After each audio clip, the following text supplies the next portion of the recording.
A horrific discovery. In a disused bank, officers opened 6 barrels full of decomposing human remains. It wasn't just the number of people who were killed, it's the way they were killed.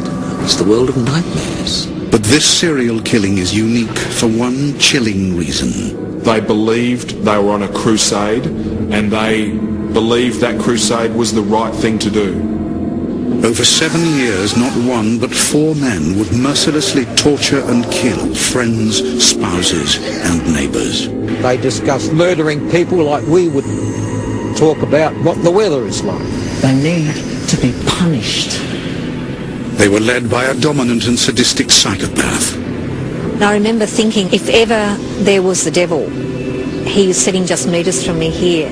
This is the story of how these men killed for pleasure, and how their unrelenting frenzy was brought to an end.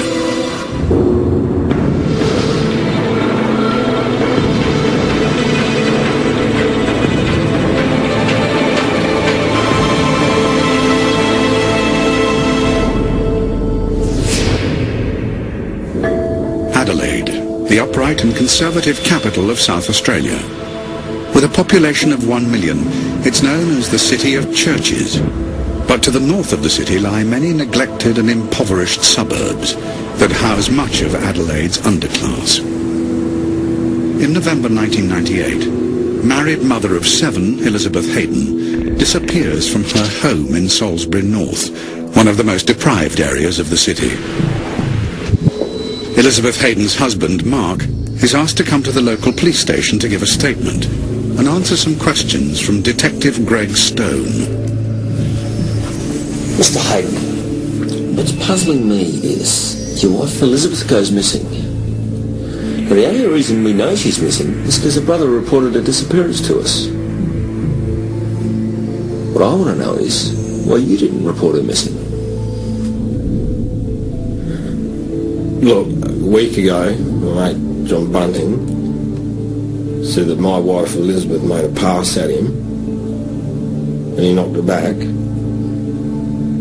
Yeah, next day, she'd gone. Mark Hayden's statement does not convince investigating officers, and they check out his version of events.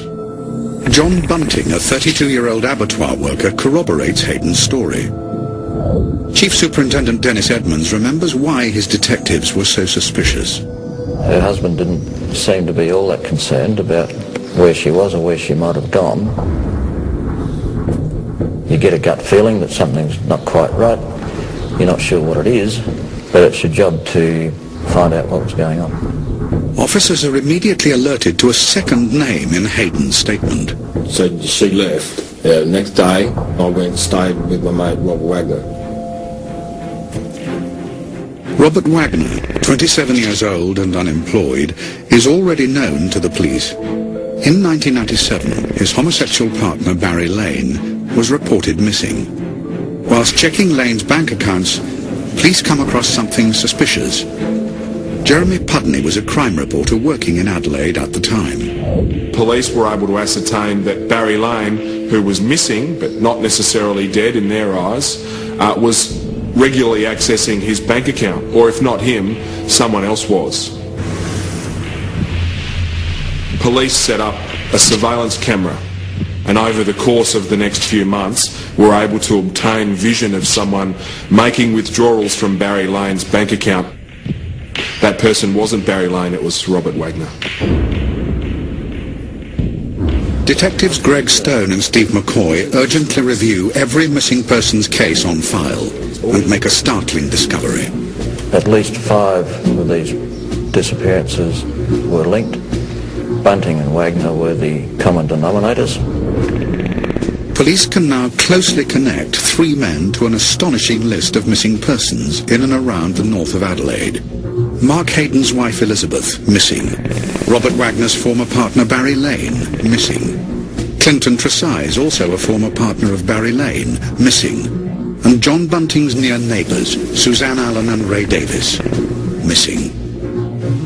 As more and more missing persons cases were linked together, police started to apply significant amounts of pressure to the group. They were under surveillance They are very much under the police microscope, very much.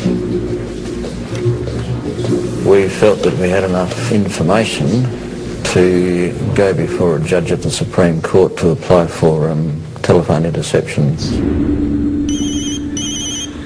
I got my eye on that one around the corner. He's just about due a visit, I reckon. Yeah, mate. Yeah, he's due a visit. Debbie Marshall is a crime reporter who listened to the suspect's use of coded language.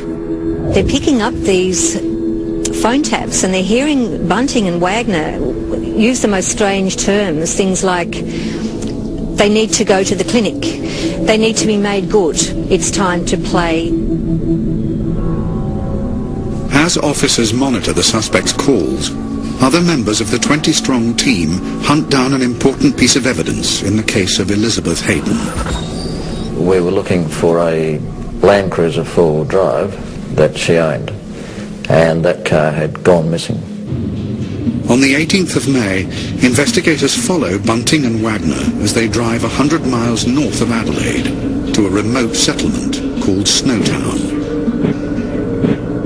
The two men unintentionally lead police straight to the piece of evidence that has proved elusive, Elizabeth Hayden's vehicle. It's a major breakthrough.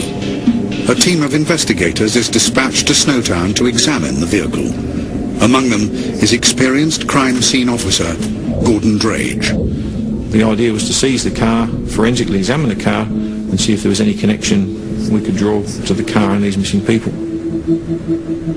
It's empty, but the owner of the house tells detectives that the vehicle's contents have been moved across the street to a disused bank. Gordon. One of the detectives called me aside and said, "You're not going to believe this." He said, "But we've got to go across to the old state bank."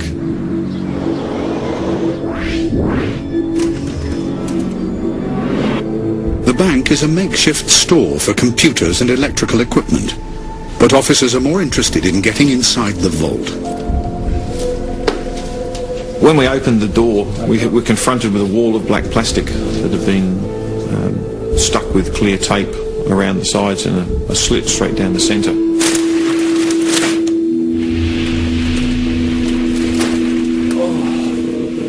Oh, it stinks.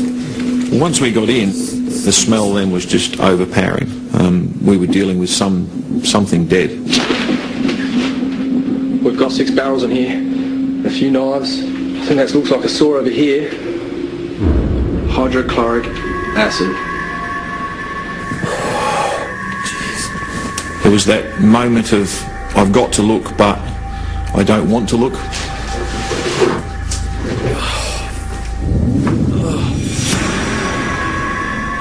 The first barrel contains human remains. I could see the hand and a foot. I would open each barrel in turn, and some just had soil and body parts, and others were almost full to the brim with a thick, sort of gooey liquid. Police will have to keep the sickening discovery from the world's press as they prepare to swoop on their prime suspects.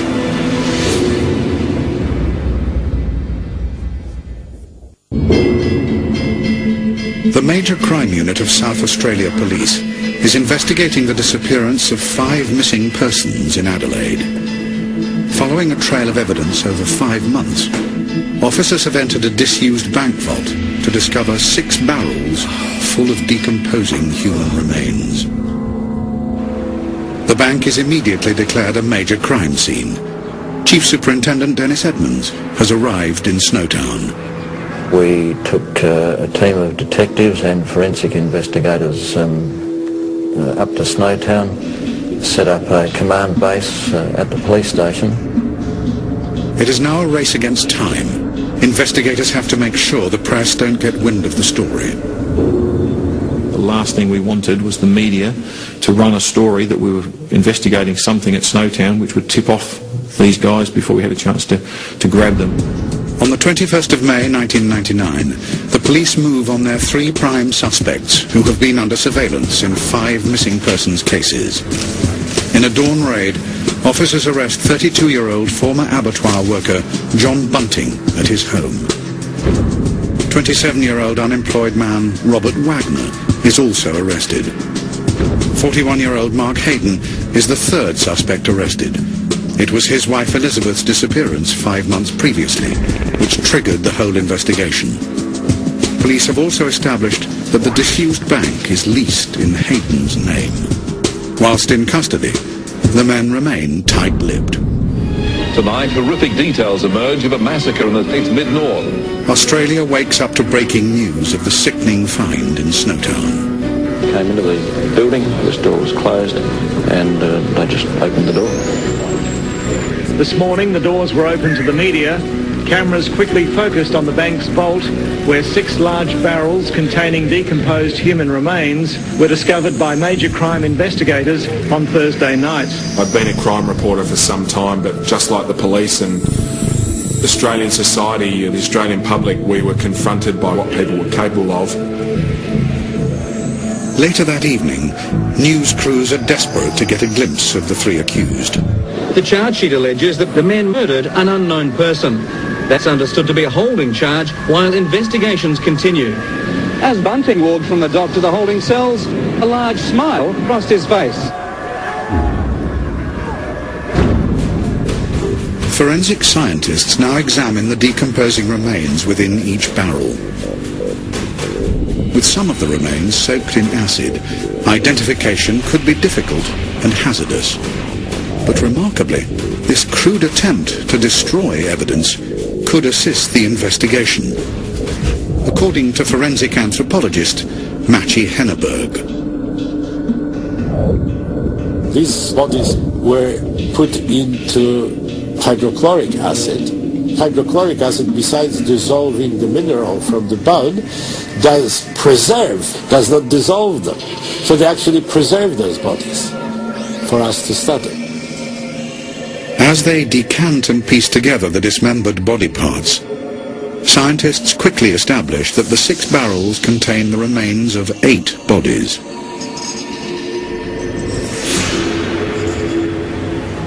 The forensic process has barely begun when the investigation takes another devastating turn. On the 22nd of May, 1 day after the arrests, police receive an anonymous call. We got certain information that there may be 2 victims buried in the backyard of a house at Salisbury. That house had previously been rented by John Bunting. 2 bodies are discovered, bringing the victim count to 10. Police are no clearer of their motive, as the 3 men in custody are saying nothing. The police are under pressure to provide answers.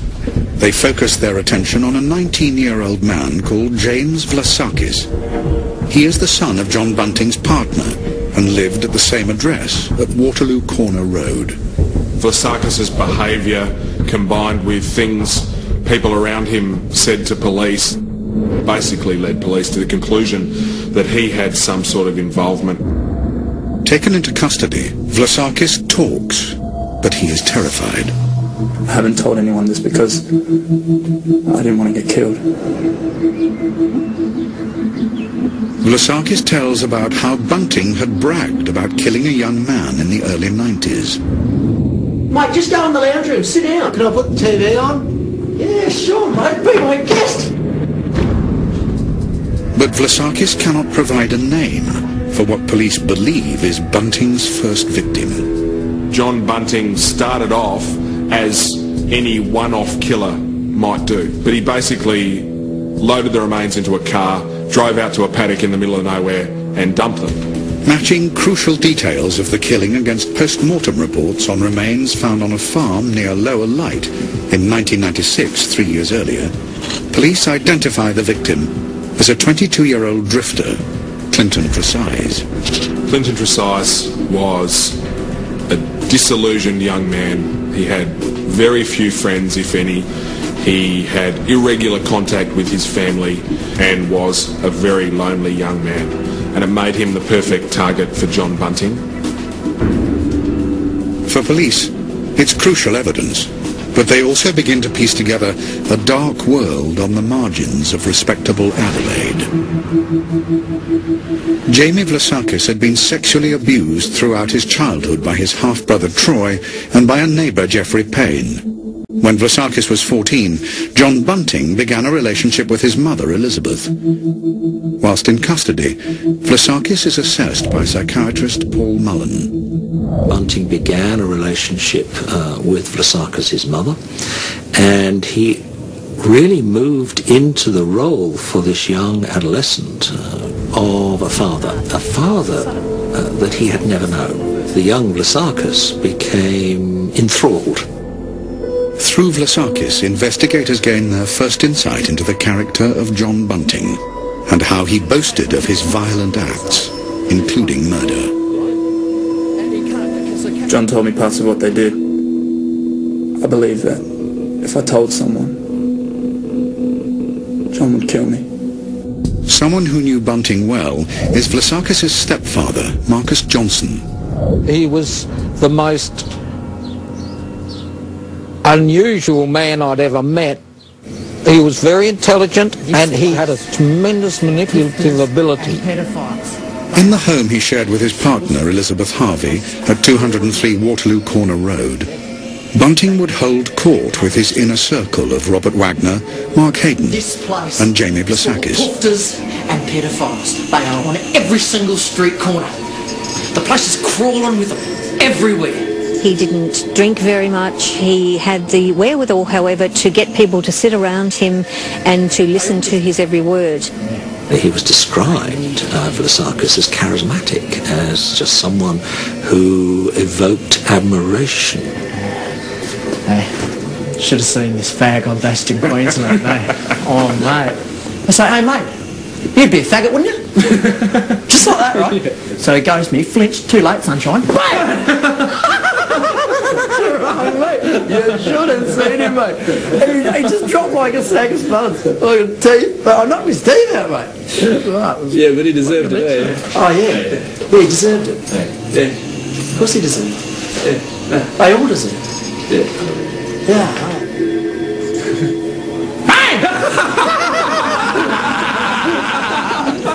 He was frightening, he was intimidating.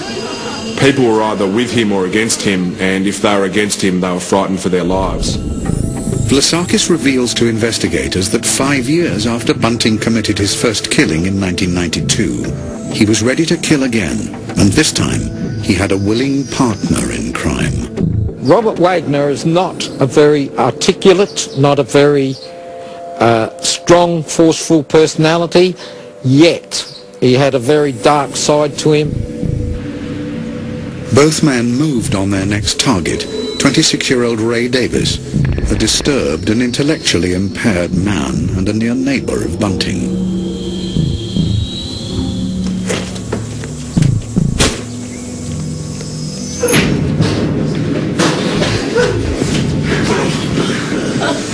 You like the present I bought you?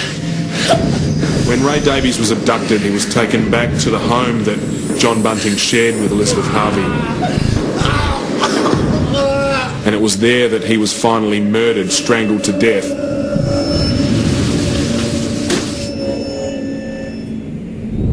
The body of Ray Davis is dumped in a hole in Bunting's backyard and is later excavated by police. A female victim buried alongside him is Suzanne Allen, a former fiancée of Davis. Police are still trying to find a motive for the killings, but they discover that a week after his death, Ray Davis's caravan is sold, and evidence seized at Bunting's home proves that he accessed the bank accounts of both victims. They would often demand from victims their personal security numbers and access their bank accounts, and so conceal the crime afterwards so he could keep killing and he could keep hunting within his own circle. Almost a year after the killing of Ray Davis, Bunting and Wagner choose their next victim from their neighbourhood, 19-year-old Michael Gardiner. Police speak to mother of two, Nicole Zarita, a close friend of Gardiner. The last time I saw Michael, I was heading to New South Wales for a short holiday, and he was going to stay in my house until I got back. When I came home, Michael was gone and so were my belongings. Police are now beginning to gather evidence of a more sinister motive behind these killings. Bunting would keep this wall of spiders, as he referred to it, which was a series of post-it notes linked by strings of wool with names of people and addresses of people that Bunting believed should be punished. Those who needed to be punished were paedophiles and homosexuals. Bunting made no distinction between them. He found pedophiles hiding under everything, and his speech pattern was always in a violent context, and it was always about pedophiles. Dirty, you're dirty, you are disgusting. What we know about Bunting's background is he grew up in an impoverished area in Queensland with a very conservative mother and a very uptight father. He then moved to Adelaide when he was 18, and he moved to the same down and out areas that he was used to in his childhood. There's some evidence that suggests that he was raped as a boy, but he hardly spoke of it and certainly didn't use it in his rantings, probably because of his shame. He was obviously driven by some very perverse and dreadful desires. Investigators know that Bunting influenced Robert Wagner, that firm evidence is needed to establish the extent of Wagner's involvement. Dr. Jack White worked with Wagner whilst he was in custody. He saw Bunting as a leader-like character, somebody he would respect and somebody he would be a soldier for. Wagner would join Bunting's crusade, but when he first met him, he was in a homosexual relationship. Robert Wagner had been picked up by pedophile and transvestite Barry Lane when Robert Wagner was 14 years old. He basically took him and spirited him away and kept him into adulthood. He's confused and deranged in his own mind, but there was no confusion in John Bunting's mind. He believed that Wagner was a victim and it was his job to get him away from Lane, and that's exactly what he did. When Lane started talking about what he suspected Bunting and Wagner were doing, he sealed his own fate. Get your bloody mouth shut! Quicker! Robert Wagner loved the thrill of the torture, but he was also the one who was strong enough to come up behind the victim and put his massive arms around the victim's neck and start to strangle him just enough. They often brought their victims back just at the point of unconsciousness. For John Bunting to move in and look into their eyes, which is what he loved to do most, and impose his power.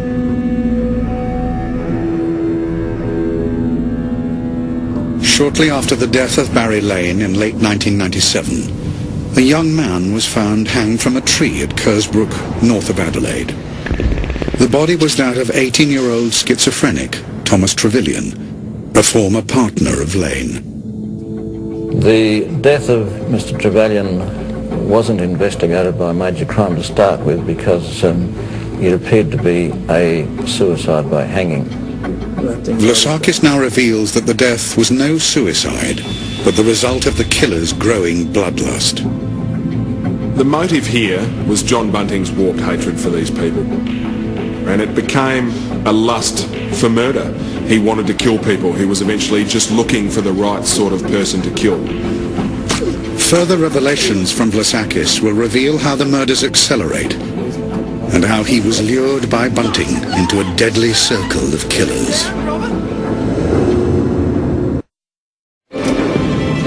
Following the discovery of 8 bodies in barrels in a disused bank on the 20th of May 1999, 3 men have been charged with murder: John Bunting, Robert Wagner and Mark Hayden. I guess we all sensed then that this was likely to be certainly one of the biggest, highest profile crimes in Australia and possibly the world. Another man, 19-year-old Jamie Vlasakis, is in police custody, providing details of the killing, crucial evidence for the prosecution. The only reason I kept this light going is because he could do it to me. The confessions of James Vlasakis became quite crucial in terms of understanding what had happened, why it had happened, who'd done what, and how to gather the evidence that was required to bring Bunting, Wagner and Hayden in some form to trial. With the help of Vlasakis, police have identified 6 victims: Clinton Tresize, Ray Davis, Suzanne Allen, Michael Gardiner, Barry Lane and Thomas Trevelyan. The motives behind the killings are becoming clearer. John Bunting targeted Michael Gardiner because he was gay, and purely and simply for that reason only. They associated gay with pedophilia. This place is full of poofters and pedophiles. They are on every single street corner. The place is crawling with them. Got rock spiders, stinking pedophiles, everywhere. Most of them need a little visit to the clinic.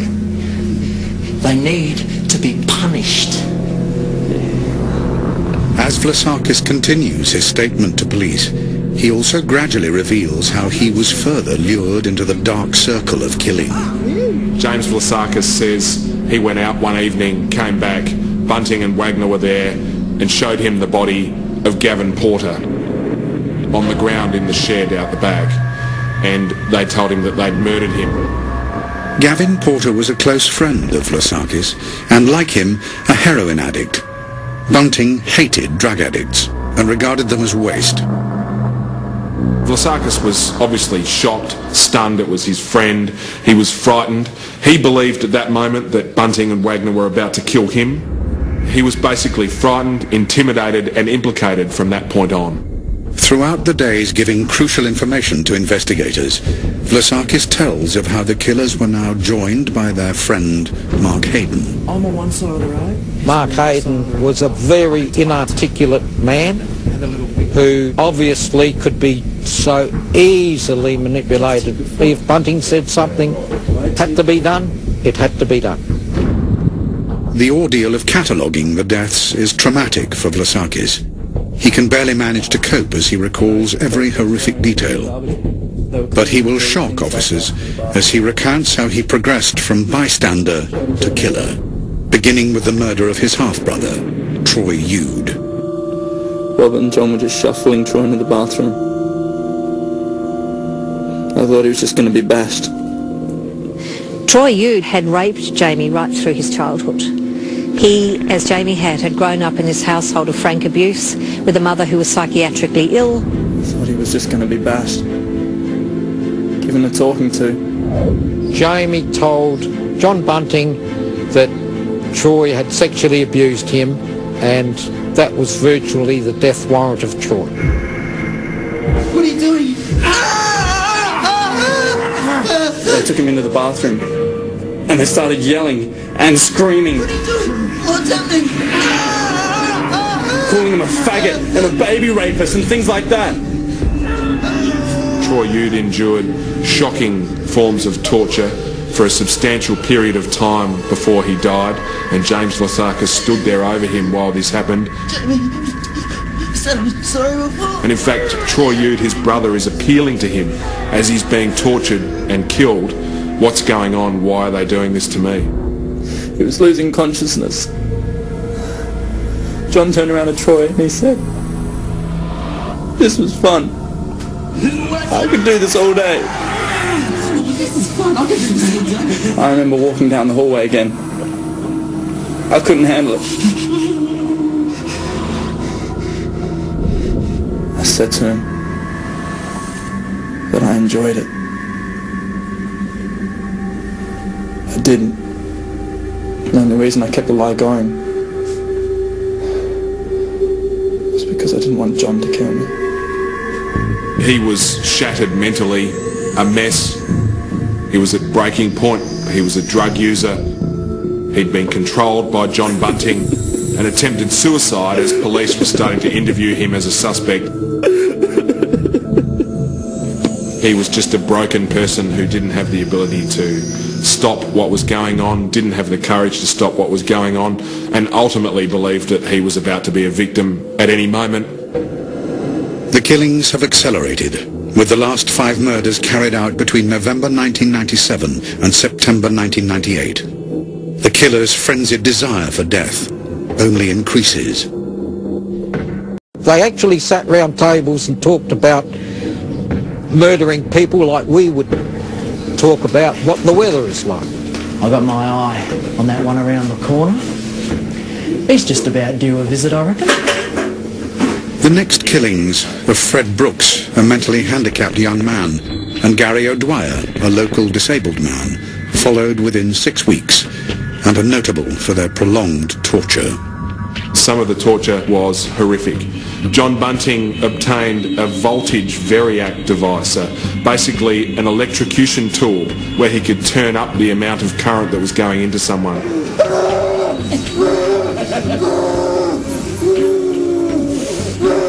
With the victim count increasing, their remains were stored in barrels, the very act of which, for psychologists involved in the case, provides a disturbing insight to the mind of John Bunting. I think with Bunting there's clearly a fascination with dead bodies. He retains these bodies not simply to prevent them being found, because if anything's going to risk them being found, it's retaining them, but because of his need to keep control even over the dead bodies and to still keep them available to serve his fascination. Mark Hayden has remained silent during his time in custody. His wife Elizabeth's disappearance in November 1998 triggered the whole investigation. But through Vlasakis, police discover that the barrels were stored in Hayden's garage. And they also discover how Hayden made the mistake of telling his wife Elizabeth too much. Her husband was storing bodies in barrels in the shed in their backyard. John Bunting was looking for people to kill by now. There's no doubt that Elizabeth Hayden knew some of what had happened, if not all of what had happened, and that was enough to mean that she would be targeted next. Leave me alone! Leave me alone!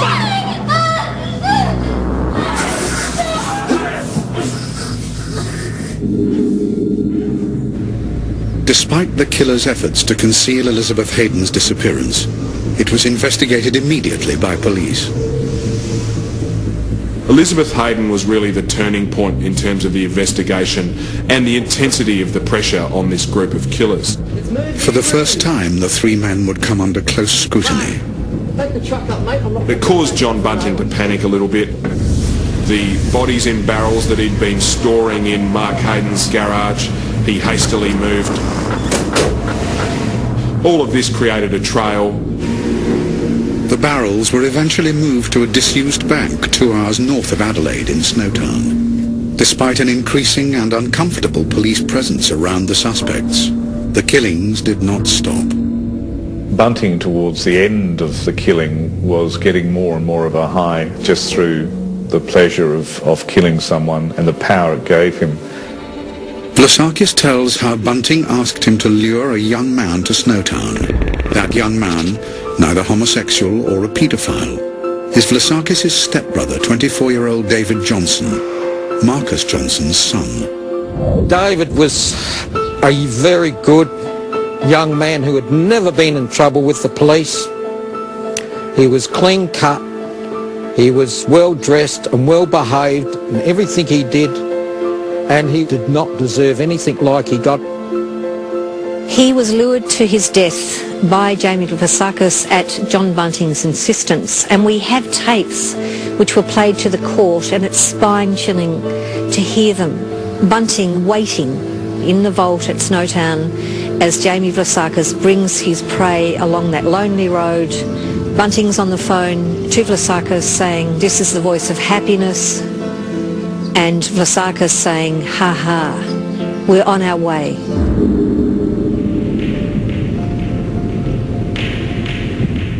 Down there. It's a heaps of computer. Hey, David! How you going, guys? We know that when David Johnson actually entered the vault, he was confused, as you would be. Put him down, Robert! He was panicking. And his legs were shaking, just shaking. Hold him down, Robert! Get over me! Robert, hold him down!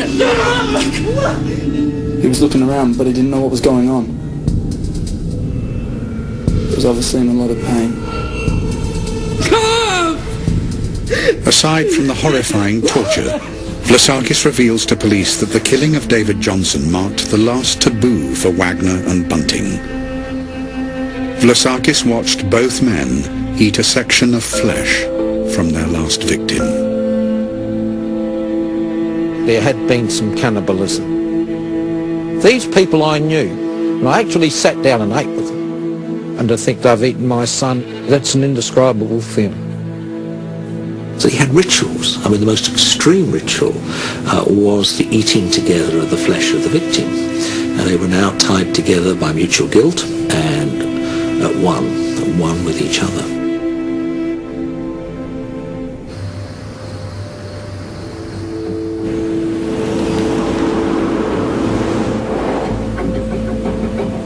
On the 2nd of June 1999, after 6 traumatic days giving evidence to police, James Vlasakis is charged with murder.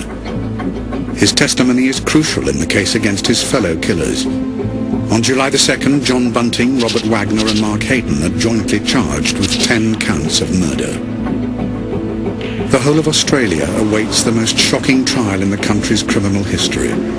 As the public reel at the horrific details of the killings, the country is rocked by the revelation that Bunting could have been caught after his first murder.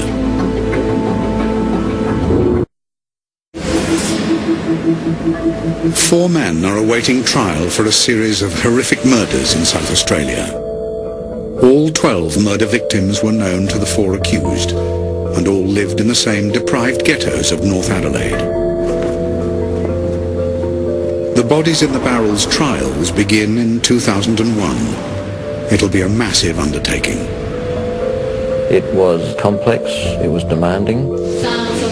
It took a big slice out of police officers' careers. On the 21st of June 2001, Jamie Vlasakis appears in court to face 4 charges of murder. It is his confession to police that forms the basis of the entire prosecution case.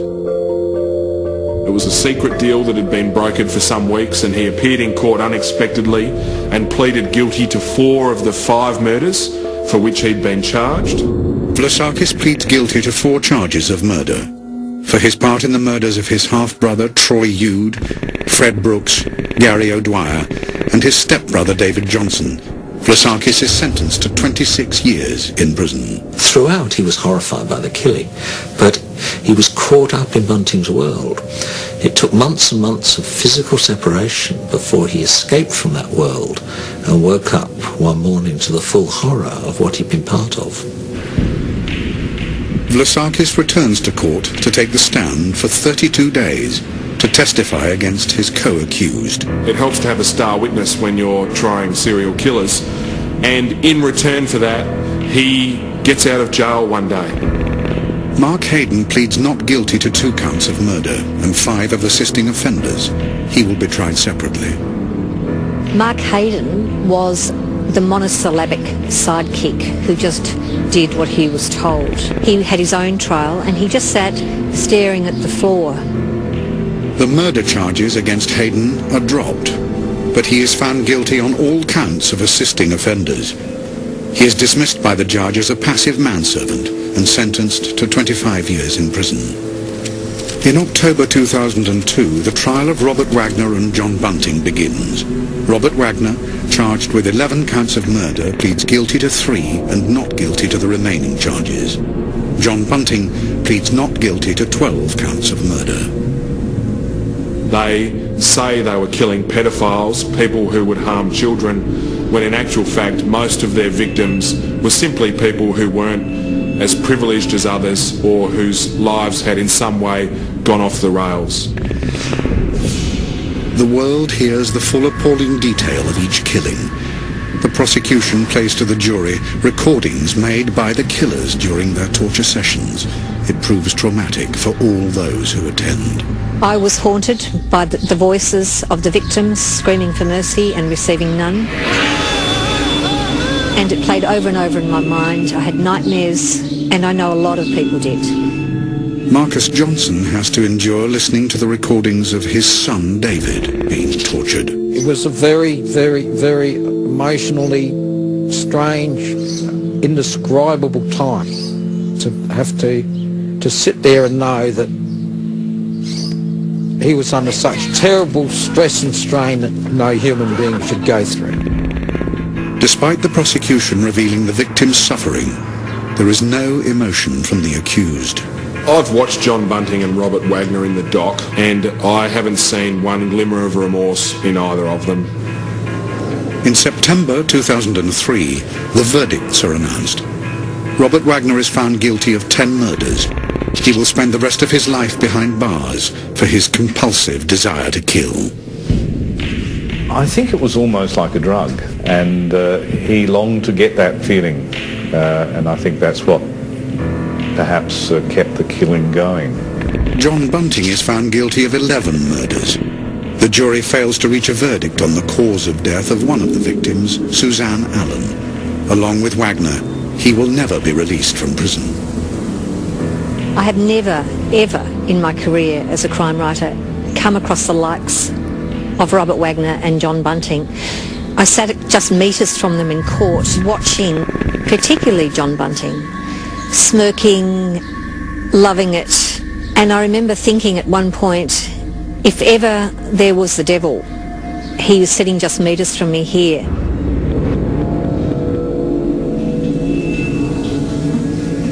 The case is closed. 4 men are in jail and 12 victims are dead. But could the killings have been stopped earlier? Forensic anthropologist Matty Henneberg believes mistakes were made. The case could have been solved earlier, and therefore the death of some other victims prevented. In 1994, the remains of Bunting's first victim, Clinton Tresize, were discovered. Despite a nationwide appeal, it was 5 years before the remains were identified. If we'd been able to identify the skeletal remains as Tresize, the police would have been making inquiries then with all of Tresize's associates. You could almost be certain that Bunting and Wagner would have been spoken to by police. Professor Henneberg was asked by police to help identify the remains. Inexplicably, he was never given the only existing photo of Tresize, which he is confident he could have matched accurately to the skull. If we know, for example, that certain people are missing, and we have their photographs, and then we find one skull, we can do by image mixing, superimposition of the skull into the photograph, and skull will fit only one face. That error meant that police didn't investigate initially Clinton Tresize's disappearance as a murder, and that probably meant that John Bunting wasn't investigated as a suspect early on and allowed his activities, his killings, to continue. This snowballed into Australia's worst serial killing when it could have been just a single case of murder. Australia's worst serial killing has left an indelible mark on those involved in the case. The Snowtown story may have ended for people, but for people like myself who covered it, it will never end. When you find out that somebody you care about is not only dead but has been tortured simply because they were a little different, you know why? For those touched by the tragedy, the horrors will never recede. I carry my grief. I don't look upon myself as a normal human being. I just can't. I find it extraordinarily hard to trust people. I don't think I ever can. The thing that it showed me most of all was how if we allow people to become completely isolated, if no one misses them, well, what can become of them? And I think it showed me that we owe these people a bit more than what we give them and what these victims got.